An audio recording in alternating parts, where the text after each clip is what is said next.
Hi guys, and welcome to Q&A Saturday with Andrew. Dun, dun, dun, dun.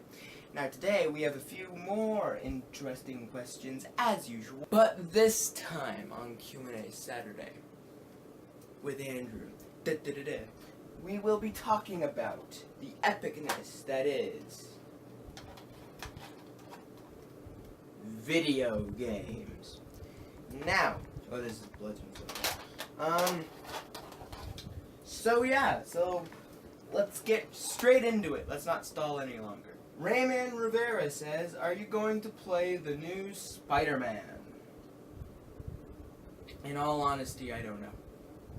Like, I don't know, like, if, I think, like, honestly, I think I might need more information about it, but it does look pretty fun, and it does look really cool, so.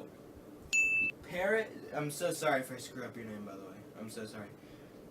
Paris Cervantes? Is that how you pronounce it? Again, sorry if I screw up your name. How do you beat Atheon solo? What? What class should I use? What are you talking about? The hell is Atheon?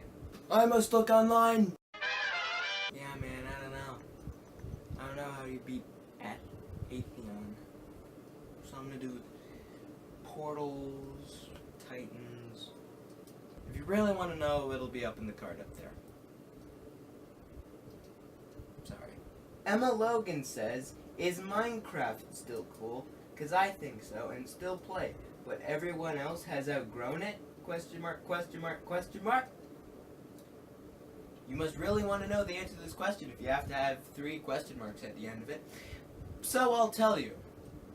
Yes. It's still cool. And sort of for people growing out of it. Because they're making a movie of it last time I heard. They just recently lost their director. But I still think Minecraft is good, clean fun. Unless you're playing on multiplayer, in which case it's sort of 18+. But that's not what we're talking about, the multiplayer on Minecraft. But in all seriousness, I still play Minecraft. So, yeah, well, I play it because it's fun, and I think it's a good game. Maxine Logan says, have you heard of Detroit Become Human? If so, would you like to play it? Yes, I have heard of Detroit Become Human, and honestly, it does seem like a really cool game. Like, really cool. Like, the premise of it is very interesting. Like the gameplay of it. It's like if you're sort of like this is just my knowledge, but it's probably not like this at all. But from what I gather, it's like there's different choices, sort of like a Telltale game, but unlike Telltale games. In this one, you can actually rewind and change the outcomes of certain things, of the gameplay and the game story. So, I think that's pretty cool, and I think it's a really cool concept, and I think I might be picking it up. Knights Batal, if you were given the identity of any video game character, who would you be and why? Who would I be? I guess it's time that I talked about this. This question means a lot to me because it's very reminiscent of who I am very protective of, the Goomba. I mean, just look at his face. Look at the pain in its eyes! Do you think that all of Goomba's life is just walking back and forth? Waiting for a fat plumber to step on it and crush it? Subsequently crush its hopes and dreams. Again, look at its pain. Look at its pain! These are the eyes of someone or something that's been pushed over, squashed on, and run over by Koopa Troopa shells.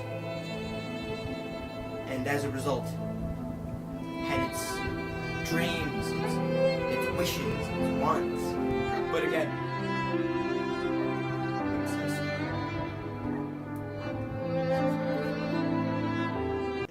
all seriousness, Luigi. Or maybe Wario. Or Waluigi. Yeah, Waluigi. But in all seriousness, Luigi, but still.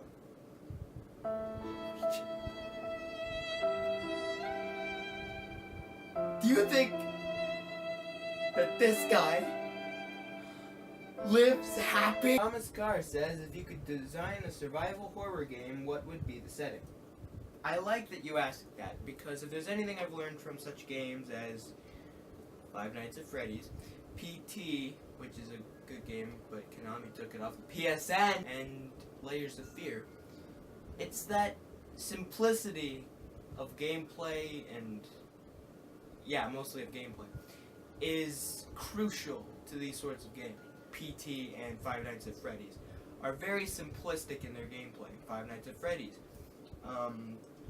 shut out all the animatronics from reaching you in any way possible. In PT, try to avoid getting attacked by Lisa, which will probably happen a lot, depending on how you play.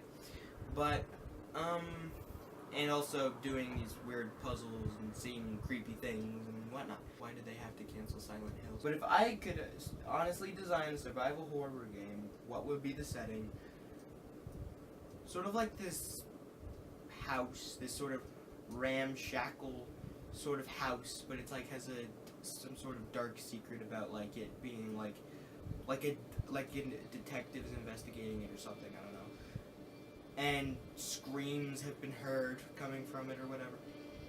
But you don't get this when you first start playing. You're immediately into the action, and but like soon as you the more you play, the more you unravel this dark past about how the house was like the location of this cult that abducted children or whatever. The detective is also having these things happen in his mind, to where it's sort of like implying that he was part of the group or something. I think if I were to design a survival horror game, that would be the setting. Oh wait.